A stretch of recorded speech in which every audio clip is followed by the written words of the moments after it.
Bendito sea el nombre del Señor. Amén. Si está mi hermana Leonor por ahí, le vamos a dar la oportunidad para que pueda leer este hermoso devocional y luego cantamos la otra alabanza, por hermano. Amén, amén. Amén.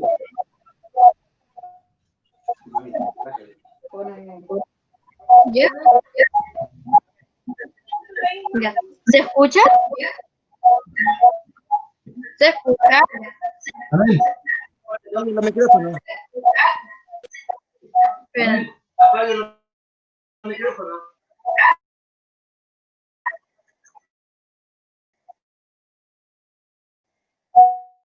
Espera.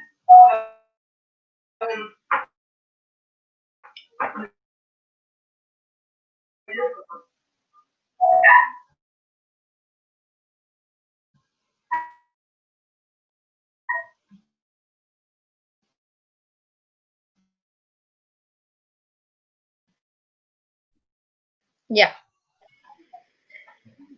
¿Listo? Ya. ¿Están escuchando ustedes?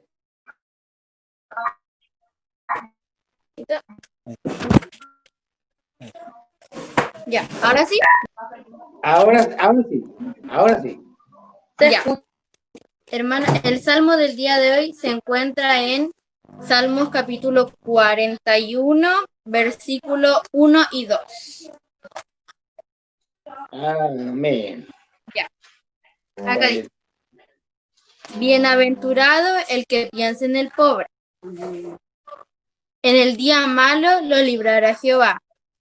Jehová lo guardará y le dará vida.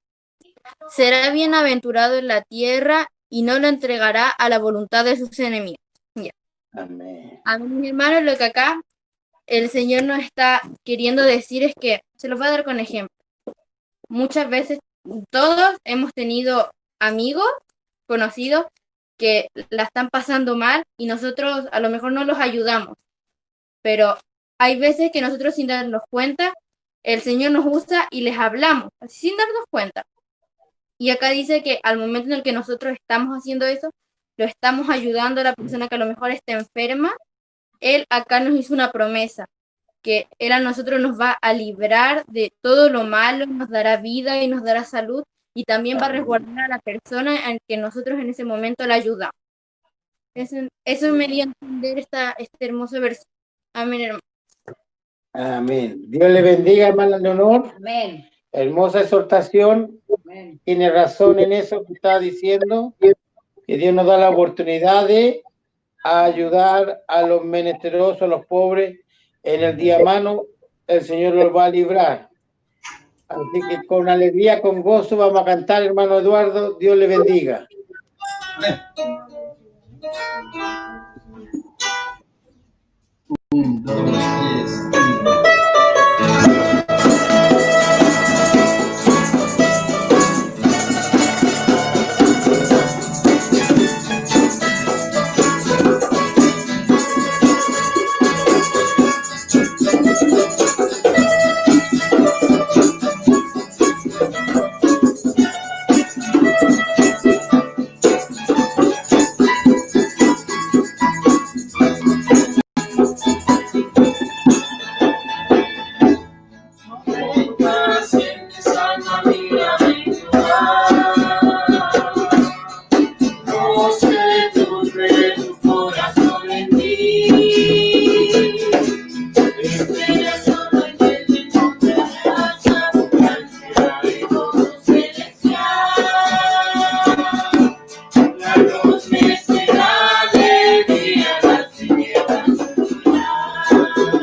Dios le bendiga, hermano Eduardo. Amén. Dios le bendiga. Hermana Miriam, ahí que está al lado del hermano Eduardo Junior, ahí. Le voy a pedirle que esté orando por la palabra del Señor, hermana Miriam. Amén. Amén. Amén. Bendito Dios y buen Padre Celestial, vamos ante tu presencia, Padre amado, dándote gracias por este día, Padre Santo, por este trajín que hemos tenido, Padre bendito. Permítame, Dios, que prepare esta tierra, Padre Santo, ya que su alimento, Señor bendito, lo podamos recibir, Padre amado, en nuestro espíritu, Padre Santo. Bendiga, Señor, al mocito de esta tarde. Prepare, Señor, todos los cubiertos que ya están listos. Padre bendito, y que no sea menospreciado este alimento, Padre bendito, que los podamos servir, Padre amado, en las condiciones que venga, Padre Santo. Ayúdalo, Señor, a siempre recibir alimento fuerte y alimento liviano, Padre amado. Señor Jesús, sustentalo, Padre amado, con tu palabra, que es vida y eficaz, Padre Santo. Póngalos en unión, en comunión. Señor, te damos gracias por estos medios para esparcir tu palabra, Señor, y que nunca decaiga nuestra fe, nunca decaiga nuestra esperanza, Padre amado. Te damos gracias en esta tarde, Padre bendito, porque estamos sentados a tu mesa, Padre Santo, para recibir este alimento que nos fortalece día a día. Gracias te damos, Padre bendito. Bendiga todo lo que se va a hacer en tu nombre, Padre amado. Todos los favores se los pedimos y se los agradecemos en el nombre de su Hijo amado Jesucristo, nuestro bendito y buen Salvador. Amén y amén. Amén. Amén. Gloria a Dios. Gloria a Dios. Gloria al que vive. Bendito sea el nombre del Señor. Dios le bendiga, hermana Miriam. Dios le guarde, Dios le prospere. Y a todos los hermanos que se están uniendo, vamos a ir a la palabra del Señor, nuestro hermano Gerson. Que el Señor le, como decía nuestra hermana, le dé la gracia y que los dé comida fuerte, comida blanda, pero que los dé esa palabra del Señor. Dios le bendiga, hermano Gerson. Amén, mi pastor. ¿Se escucha bien? Espero que se escuche bien. Sí. ¿Todo bien? Perfecto. Que Dios les bendiga, hermanos. Es un agrado poder estar con ustedes compartiendo la palabra de Dios hoy. Y en esta ocasión le invito que abra su Biblia en Primera de Corintios, capítulo 3. Hoy la palabra del Señor es acerca de que Cristo es el fundamento y el único fundamento. Amén. Primera de Corintios, capítulo 3, en versículo 11. En el nombre de Jesucristo dice así: porque nadie puede poner otro fundamento que el que está puesto, el cual es Jesucristo. Amén. Corinto era una localidad que asistían mucha gente extranjera, muchos visitantes, pues era una región portuaria, una región donde embarcaban y desembarcaban barcos. Por ende, había mucho flujo de gente. Muchas personas de otros países, de otras regiones del mundo, iban a Corinto a hacer negocios, a instalar sus negocios. Por ende, la localidad de Corinto era muy diversa en cuanto a cultura e idioma. Entonces, también, al ser un centro de comercio e intercambio, mucha gente de la iglesia en Corinto se ocupaba de sus negocios. Incluso el apóstol Pablo, cuando viajó a Corinto, se instaló juntamente con el hermano Aquila, que tenía como esposa a Priscila. Se instaló en un negocio de tiendas, porque ellos fabricaban tiendas. Entonces Pablo estuvo ahí durante 1 año y 6 meses y un poquito más, viviendo en Corinto. Por ende, el apóstol Pablo conocía bastante bien la iglesia de Corinto. Entonces, él sabía cuáles eran los problemas que presentaba la iglesia de Corinto. Y conociendo la localidad de Corinto, en aquel entonces, la gente en Corinto era gente muy pagana, muy religiosa. Se instruían con dogmas y ritos de los romanos, de los griegos, con sus dioses y todo eso. También tenían y rendían a las diosas Venus, ¿cierto? A las diosas de la lujuria y otras diosas más. Y rendían tributo a esos dioses. Entonces era una localidad donde había mucha gente con muchas creencias, gente muy religiosa, pero a la vez con mucha ignorancia acerca del conocimiento de Dios. Si vemos a qué lugar se parece Corinto hoy, la verdad es que no está tan lejos de la realidad. Entonces, el apóstol Pablo, para enfrentar el problema que tenía la iglesia de Corinto, escribe 2 cartas. Pero en la primera carta, que es la que acabamos de leer, Pablo enfatizó al principio de la carta aquellos problemas que consistían en el poder de la palabra del Señor, porque la iglesia pensaba que la predicación del evangelio era solo por palabra, era solo un dogma, un pensamiento, una filosofía. Pero Pablo les deja en claro a la iglesia de Corinto que la palabra de la cruz es poder de Dios. El Evangelio de Dios es poder de Dios. No es algo que no transforma, que no cambia vidas, que es solo una filosofía, un pensamiento que viene de un azar. No, es poder de Dios porque proviene de la palabra de Dios. Dios da su palabra al hombre y el hombre da vida. No obstante, otros pensamientos y otras filosofías no hacen eso. No son capaces de dar vida, no son capaces de transformar al corazón del hombre. También Pablo enfatiza en esta carta acerca de la verdadera sabiduría, porque desde entonces en la iglesia de Corinto era muy influenciada por el pensamiento de los griegos, y los griegos son, actualmente se les llaman los padres de la filosofía. Entonces, esta iglesia tenía mucho dogma, mucha filosofía.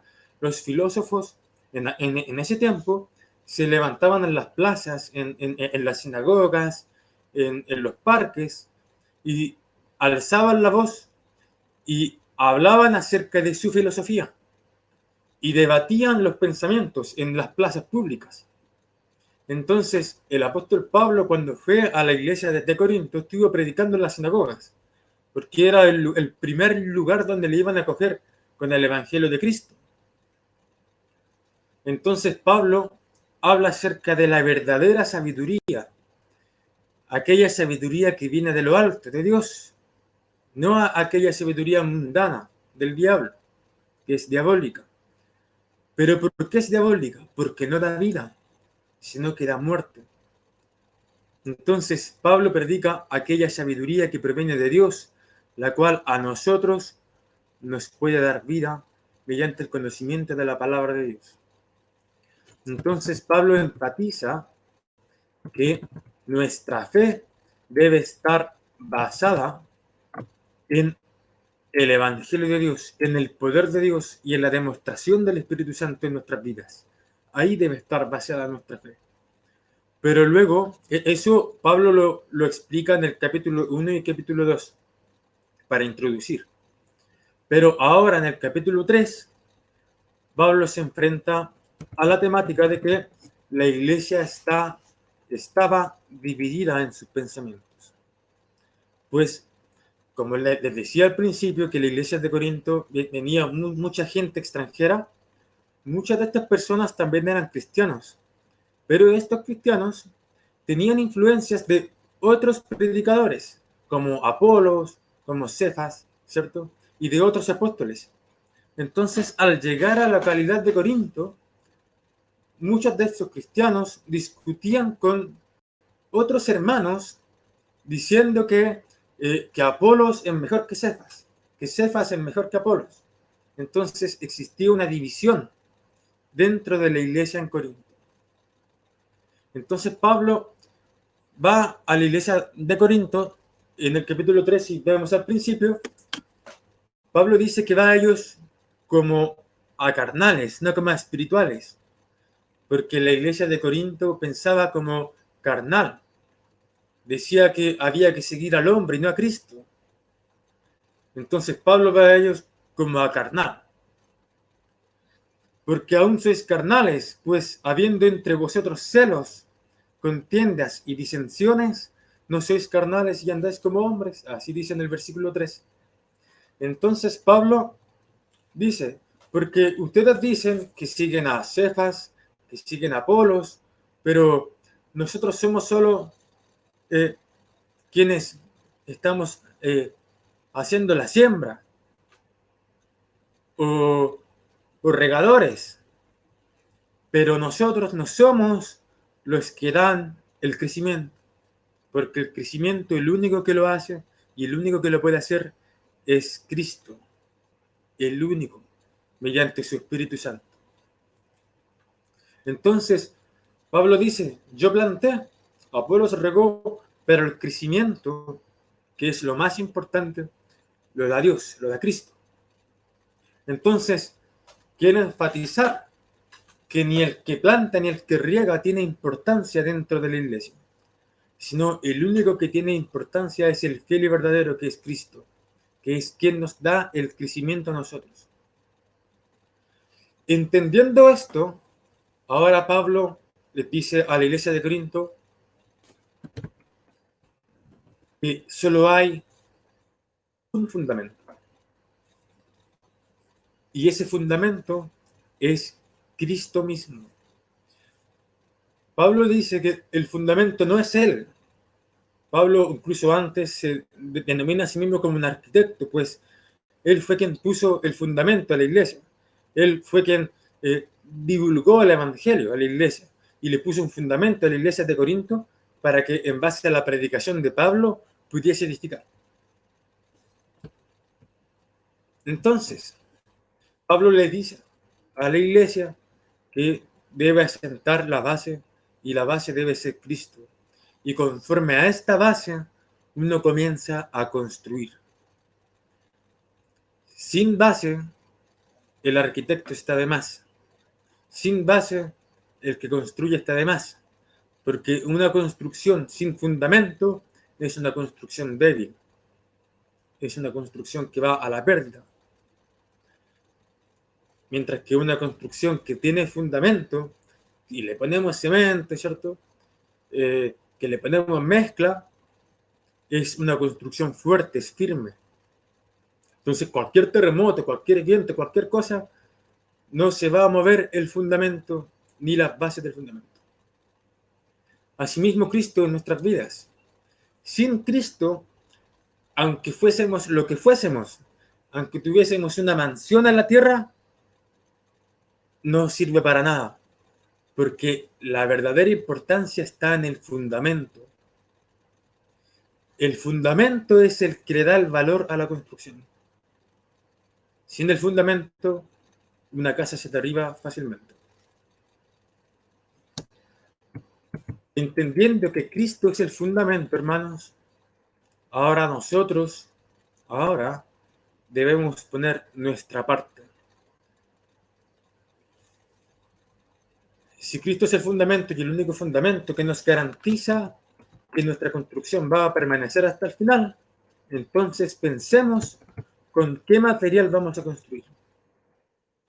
En el momento en que nosotros entramos en la salvación, todo aquello que hemos construido antes en el mundo, lo desechamos, lo tenemos por basura, tenemos como escombro. Porque sabemos que todo lo que construimos en el mundo no sirve para nada. En el reino espiritual no sirve para nada. Sirve solo para mostrar la apariencia que es para el mundo, lo cual es vana. Entonces debemos pensar cómo debemos construir nuestra casa sobre Cristo.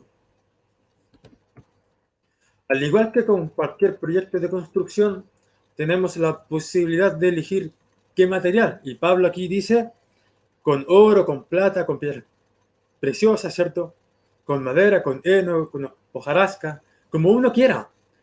Pero que el fundamento sea Cristo. Que no se le olvide nunca. Que usted puede construir una casa con pura hoja, pero sobre Cristo va a estar firme. Porque Cristo es quien está para darnos sustento y firmeza en la construcción. Pero no obstante, Pablo nos recomienda que escojamos los mejores materiales. Porque Pablo, él dice, para que cada uno reciba según lo que haya hecho mientras estaba en el cuerpo, sea bueno o sea malo. Porque nuestra obra, nuestra construcción va a ser probada. Y el Señor es quien prueba nuestra obra.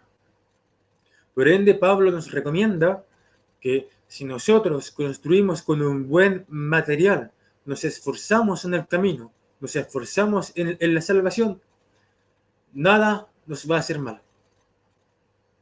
En cambio, si no le ponemos empeño al Evangelio de Cristo, tal vez tengamos nuestra casa sobre el fundamento, pero cuando venga el momento de la prueba, vamos a estar débiles.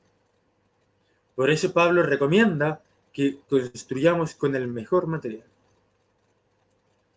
Si vemos también ahora en el versículo 16, que es muy importante saber esto, Dice así: ¿no sabéis que sois templo de Dios y que el Espíritu de Dios mora en vosotros? O sea, sabiendo esto, sabiendo que nosotros somos templo de Dios, con mayor empeño debemos construir una mejor casa sobre Cristo.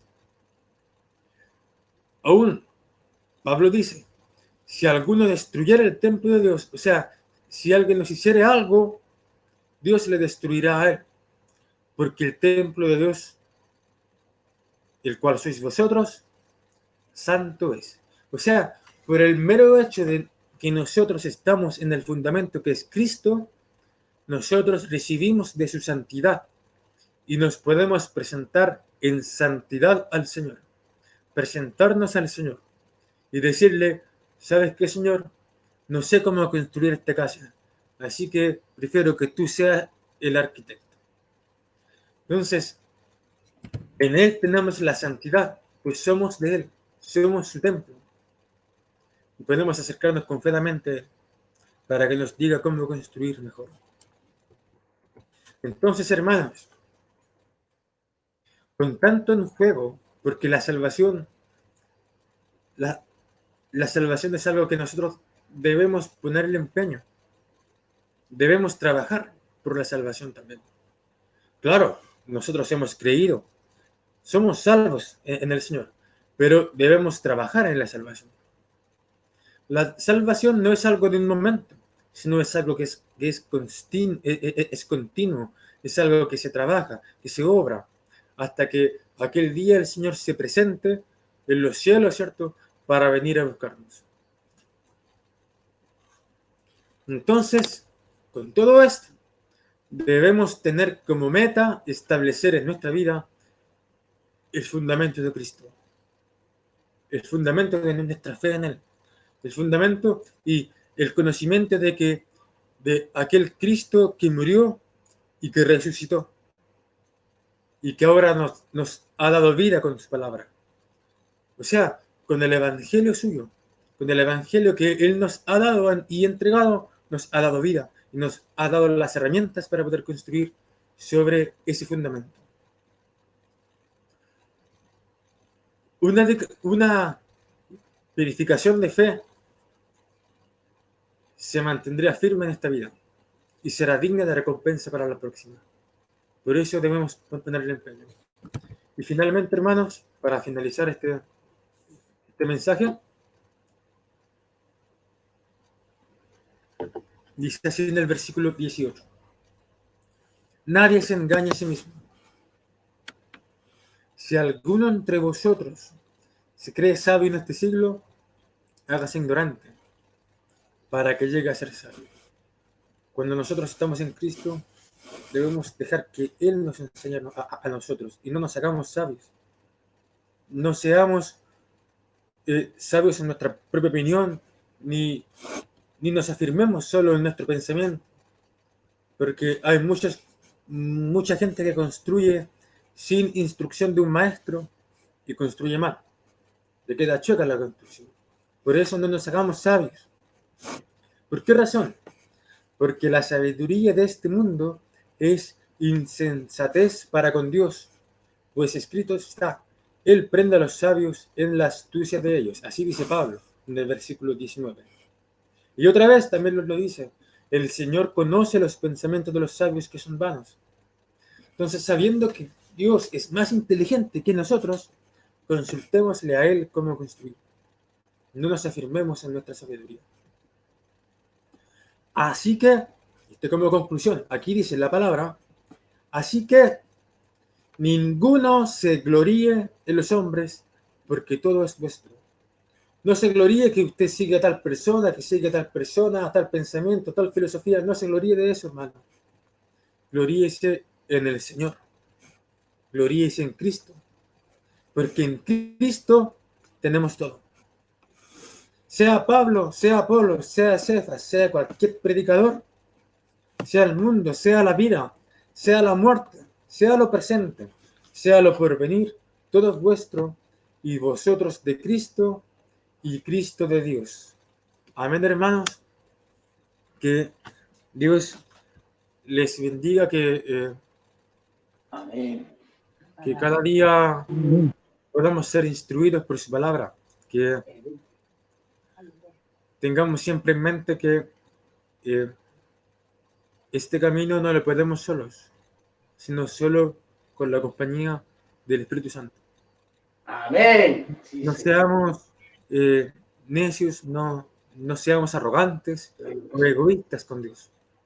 Debemos siempre estar humillados delante de Él, que cualquier cosa que hagamos, estamos siempre en contacto con Dios y que vayamos a consultar cualquier decisión en nuestra vida. Le invito a que pueda inclinar su cabeza para orar por la palabra del Señor. Amén. Padre nuestro que estás en los cielos, te damos gracias, Señor, por tu mensaje, por tu palabra que nos has dado hoy. Sabemos que tú eres el fundamento y queremos que tú seas nuestro arquitecto y nuestro maestro para que podamos construir nuestra edificación conforme a lo que tú mandes. Señor, te ruego que nos des fuerza, que nos des ánimo para también participar de esta construcción, para que no todo el trabajo te lo lleves tú también, Señor, sino que nosotros también queremos poner de nuestra parte, Señor, que podamos ser ¿cierto? Con vida delante de ti, porque nosotros no estamos muertos, sino que estamos vivos, gracias a ti, Señor. Amén. Están en esta vida, Señor, te ruego que ustedes también la sabiduría que viene de ti, Señor, para también construir nuestra obra. Padre, también te ruego que abras nuestros corazones para que podamos estar abiertos a ti, abiertos a tu mensaje, Señor, que todo lo que tú nos digas pueda ser recibido en nuestra vida, que no le pongamos trabas, que no cuestionemos tu palabra, porque tu palabra es verdad, Amén. tu palabra es vida, Señor. Por eso te ruego que nos des sabiduría para poder comprender tu palabra y poder aceptar tu palabra como la verdad en nuestras vidas. Gracias te doy, Padre, por todo y en todo. Te lo agradezco por los méritos gloriosos de tu Hijo Jesucristo, nuestro Señor y nuestro Salvador. Amén.